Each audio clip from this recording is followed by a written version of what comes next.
please welcome host of The David Webb Show and founder of Tea Party 365, David Webb.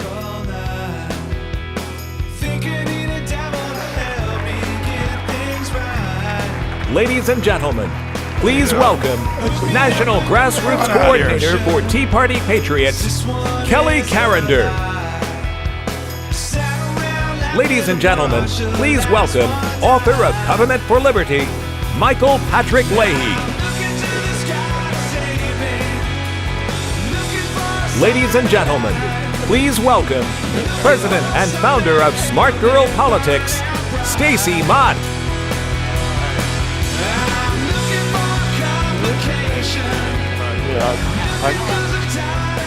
You want to sit here? Why are you people standing? First thing, this is serious business, but not that serious. Let me go a little Breitbart on you for a minute. All the years that Andrew and I caused trouble around this country, long before the Tea Party movement, the one thing we had to do was laugh. You had to learn your craft, you had to do it right, you had to be involved, you had to be committed, and you had to have fun. So the first thing I want you to do is remember that this is not some need a barrel of Cracker Brand crowd, so you can laugh, so you can smile. So feel free to enjoy it. Feel free to do all the things that we used to tell you, tweet, text, talk low if you have to, make snarky comments, we're good with that. But this movement was never about a bunch of stick in the mud. These were people who were fighting. We were happy warriors. Remember that phrase? How many of you remember happy warriors? Are you happy warriors? All right, then we're in the right place. We've got a great panel up here, and I play moderator, which means I just get to watch the clock till they tell me my time is up, and their time is up. And let's get started. First, Stacey, again, founder and president of Smart Girl Politics. Oh, there's smart girl that she is.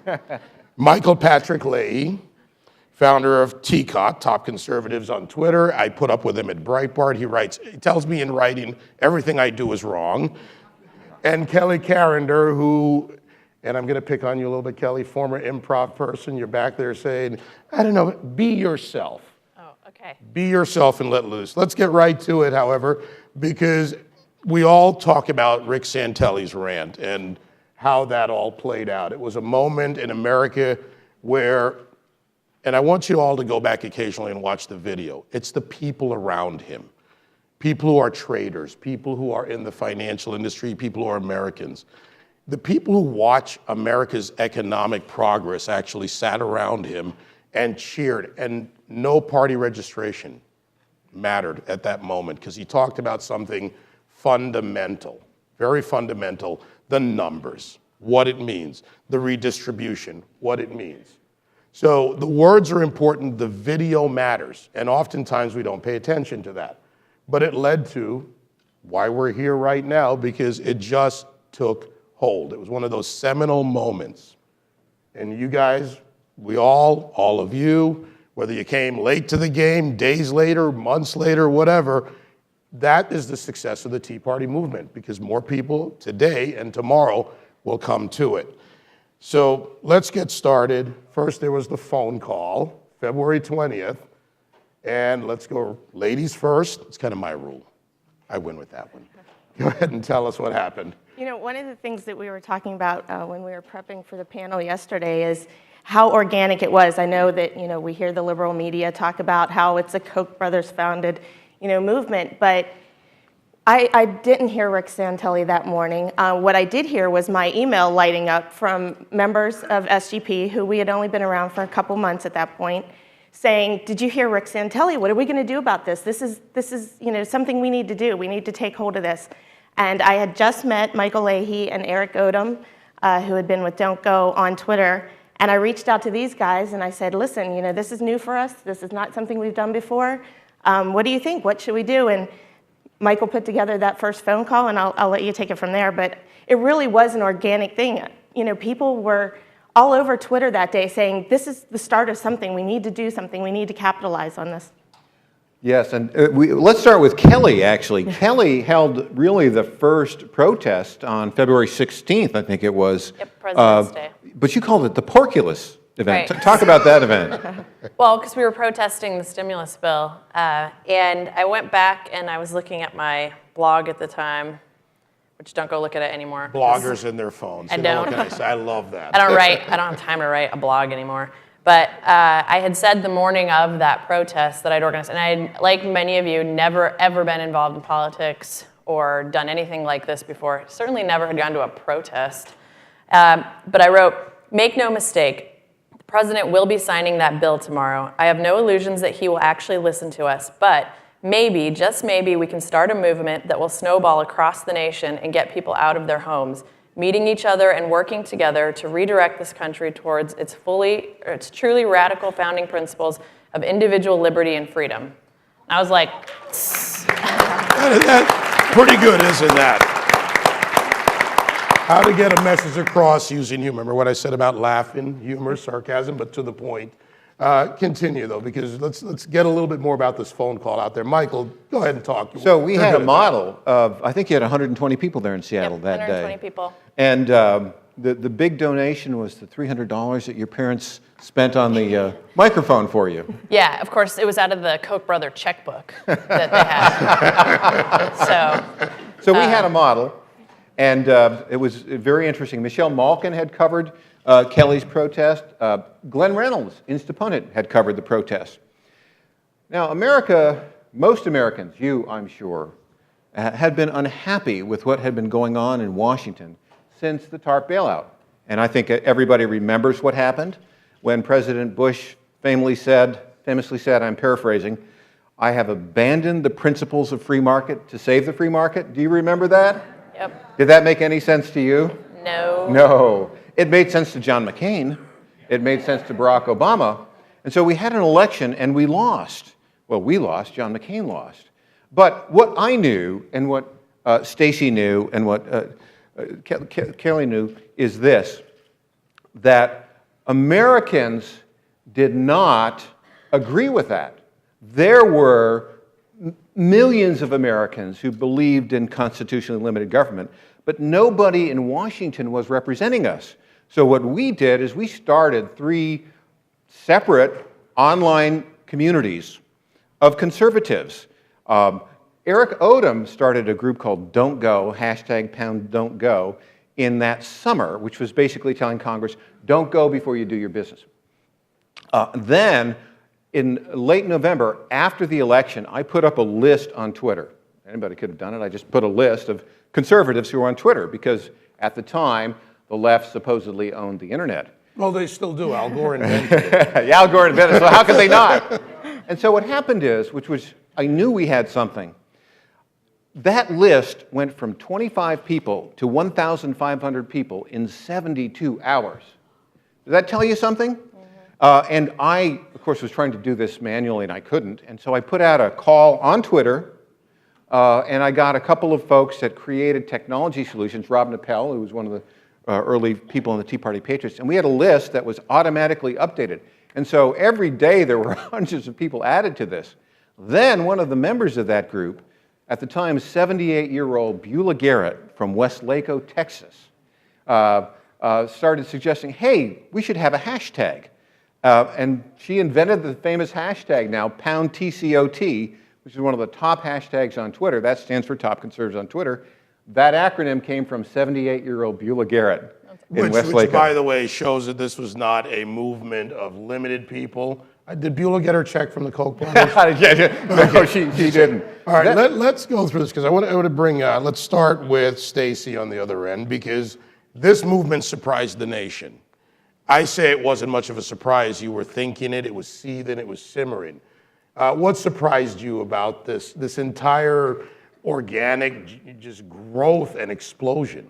You know, a couple of different things surprised me. First of all, how quickly it grew. I mean, from that first Tea Party on February 27th to just a few short months later on April 15th, tripling in size, and even the events themselves going from, maybe 20, 30 people to several hundred, some, hosting thousands of people. But Kelly and I talked yesterday, one of the biggest surprises was the attacks towards us personally. I had only been in politics a few months, not quite a year, and just the emails and the hate mail that we started to get, and the coordinated attacks on us. Coordination. The coordination from the media and the liberals, and whether it was social media, email, however it was, just the attacks, the personal attacks on us and being moms and our children, and that was very surprising. Women who, by and large, pay greater attention, I think, than us men even to a lot of the home issues in the boardroom. They're there at home as the CEOs, as I call them, and they're in the boardroom. Women played a large role in this movement. I think a very vocal, visible role. We saw women. And for you, what was that surprise like? I mean, I looked out into a sea of people in New York, and I saw not, mostly old white men, by the way, with all you old white men in the audience, but I saw a lot of women who were out there and involved in this. I think my biggest surprise too was the attacks. I'd never been called a racist in my life before, because I'm not. And my parents aren't. My parents marched for civil rights, and they're Tea Partiers. And so, they were dumbfounded. They're like, huh? How can we be these horrible people that they're saying that we are? And that it stuck, that we have to work so hard to overcome that. But on the flip side, I'm actually also surprised that with how much of a barrage of attacks that we are under constantly, and now not only from the Democrats, but from the establishment Republicans and the whole permanent political class. I am now surprised also that we still have an open door with so many people, and we can still talk to them. So I think that just shows the power of conservatism and the power of our ideas. When they poll, people agree with our ideas. Across the board, huge majorities. So the fact that they still agree with our ideas, maybe they don't know a lot about us based on the name Tea Party, but they definitely agree with us. And so I think that's surprising, considering how much work the other side has put into demonizing us. Obviously, it's because our ideas are the best. Michael, and we've covered the surprise, but then there was an evolution. And like any movement, the nascent stage was, what happened? People didn't even know why they were protesting at all times, but they knew there was a problem. So we had an evolution in the Tea Party movement. I call it the nascent stage. Then I say there's a little bit of the pubescent stage, where we were getting things done, but we weren't quite sure. For those of you that remember what being a teenager was like. And then we began to evolve and study the policies, read the bills, do the things that they wouldn't do in Washington on either side of the aisle. Michael, the evolution, what was that like from your perspective? It was fascinating, and you said something very important, read the bills. This is why it started. Congress wasn't reading the bills. The Constitution says Congress should understand the bills that they write and they pass, and they simply weren't doing that job. And it started with an online community, and really Smart Girl Politics started, Don't Go, Top Conservatives on Twitter. We formed a community of average Americans who understood and agreed with American values of constitutionally limited government. And what was very interesting is, first thing we did is we had the conference calls, free technology. We had about 50 people on that call. A lot of them are leaders today. Jenny Beth Martin was on that call. Stacey and Kelly were on the call. Bill Hennessy and Dana Lash of the St. Louis Tea Party. Christina Botteri, who is your right hand on the left coast. If you every Thursday on every Tea Party Thursday. I think she's going to be on tonight. Two of our board members, Sally Oljar and Debbie Dooley, they were on that call. Yeah, give them a big round of applause. They were also on that call. And as it turns out, these calls would happen so quickly. We've been having these calls for a couple months before, so it wasn't that hard. That's why, Stacey and Eric said, hey, Mike, start a call. All we did to start a call is I sent out a tweet. And it said, TCOT, call tonight, here's the number. And that's how these calls got started. So we were very viral, and Melt the Phones hadn't worked because Congress wasn't listening. So we started with the rallies. And so that was the first level of evolution. But since then, and Tea Party Patriots and Smart Girl Politics have all they've all taken very specific areas of focus. And that's really where the direction that I think we're going. You know, and I think an important point that you just said, you know, we started and then it expanded. There are people that are Tea Partiers all over this country in just about every way possible. In New York City, who would have thought there could have been a Tea Party? In Boston, where you think there would be one, it's a very liberal city. But this evolution really grew, and I think that's why, in fact, I know that's why they had to start paying attention, whether they were attacking, pretending to agreeing. Let's face it, there are people that try to use the Tea Party, but this growth was never limited. We want limited government. We don't want limited citizen participation. Going back over to Stacy on this evolution, and was there something in the evolution that you found new? Was it, you know, a mom, you're a concerned American? You know, I think, and to Michael's point, one of the things that we found really quickly is it was an individual movement as much as it was a movement. We may have had that first phone call, but very quickly we saw how things spread and how people in individual communities took hold. You know, you look at how many Tea Party organizations there are around the country today, and those really did bloom from that first phone call. But you know, the autonomy and how individuals took what we started, you know, with one phone call and ran with it, and now you have these organizations in, you know, Washington, New Jersey, or to your point, in New York. We have organizations all over the country, and that's not because of us. That's because, you know, people in their communities wanted to take this and make a difference. And I think, you know, just seeing that evolution and what these Tea Partiers are doing in their communities now. No, we don't see the big, you know, 10,000, 5,000 people rally, but it's almost better in a way because you have these people in these communities who are on their school boards or running for office, and they're making differences on the ground where it counts and not just nationally. Yeah, I want to do something really quickly. How many people here, raise your hand, tried calling to tell their representative or their senators that they did not want the stimulus bill to pass? And how many of you couldn't get through because they turned off their voicemails or they stopped answering their phones? See, I was thinking about this morning. I think that was one of the reasons why it sparked and it just blew up so quickly. It was because we were all experiencing the same thing at the same time. That's what prompted me to hold that protest in the beginning, was the fact that I'd been taught as a kid, hey, all you have to do is call your representative. This is America, right? They listen to you. It's the power of the people. That's why we're so great. And I called, and they didn't listen. And they actually deliberately didn't listen. And that's when I realized something was totally broken. And I think that is, we were all experiencing the same thing at the same time. All right, so let's wrap this. I love when they flash this up here. Wrap this now. I get that from my producers on air. The future is the future. It's undefined. It's an open landscape. There are many of you that are parts of groups, not parts of groups, agree with the principles, as a lot of Americans do. And the independence, this is a word that I like to put into the Tea Party movement, which is the independence.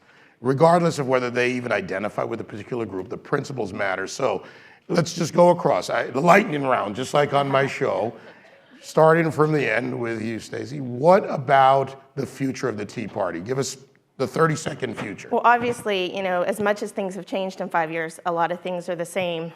We're still fighting the good fight. There's people still on the ground. You know, until we see some of the changes that we tried to push 5 years ago, I think, you know, our tactics may change, but what we're working for, what we're working towards hasn't, and I think there's still a lot of fight in us. Now, Michael, you're usually talking when I say rap on my show when you're on with me, but go for it. We're going to win. 5 years from today. There you go. 5 years from today, America is going to be much closer to the constitutionally limited government our founders had in mind than it is today, by a long shot. And the way we're going to win is with you, one front porch at a time.